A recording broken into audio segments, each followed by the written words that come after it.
Look at us solving the world's problems one drawdown at a time. Well, let's keep going. TH here for CMA.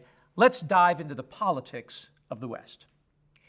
If we're to explore the Western attitude toward climate mitigation and adaptation, we need to rethink and recategorize what we mean by the West. Curiously, most of us who are living in the hegemonic sphere of the ongoing Western European empire have been taught to conflate the term the West and Western with the cowboys and gold diggers rather than the people they persecuted and referred to as the Indians and Eskimos. In this module, having discussed the politics of the hegemonic forces of Europe in our module on the global North, we refer to the West in what may be an unusual way for you, through the perspectives of the people who were truly west of the Greenwich Meridian line of longitude. That means looking at the world through Native American eyes, through eyes that social scientists have called the indigenous pillars of environmental justice, whose perspectives, which we study in this module, will, quote, allow policymakers to shift from distributive process to procedural and recognition justice by incorporating cultural values, tribal sovereignty, and community mapping, end quote.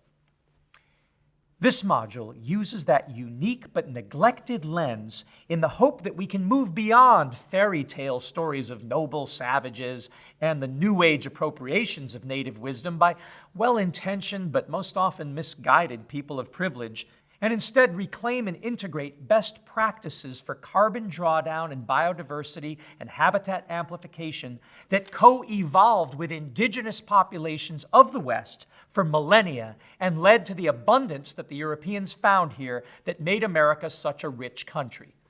Now let's go to Brick Wallace on the reservation to get an idea of what we need to do most urgently.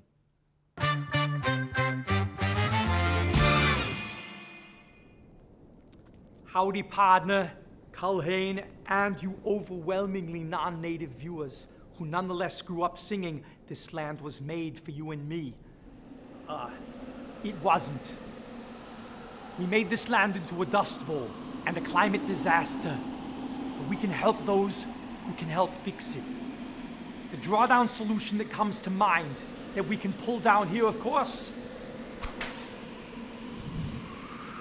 Indigenous Peoples Land Management. Solution number 39, which can reduce 6.2 tons of CO2, but best of all, protect 849 gigatons from ever getting into the air in the first place. And it goes along with number 38, forest protection, which would double the effects. We need urgently to re-empower the peoples who lived here for over 10,000 years. And instead of continually trying to make the West look like England's green and pleasant lands, right down to Shakespeare's sparrows, shake things up by making sure that turkey and corn aren't the only things we celebrate from indigenous practice each Thanksgiving. Back to you, running mouth. Thanks, tree hugger. If anything, the story of the West is one of drawn-out struggle between the philosophies of those who felt they were part of this land to those who wanted to own and control the land that now demands an extremely rapid drawdown response. The application of the Northern European mentality and political economy on the West led to an ongoing trail of tears, an unprecedented form of rape and pillage and extermination unparalleled in its scope, and also led to an extreme and extraordinary release of carbon in the atmosphere that still has no rivals. We can do much better. And with your generation hitched to and co-driving this drawdown climate solution wagon train with the First Nations people, I think we can remake this land so it truly does work for them, for you, and for me.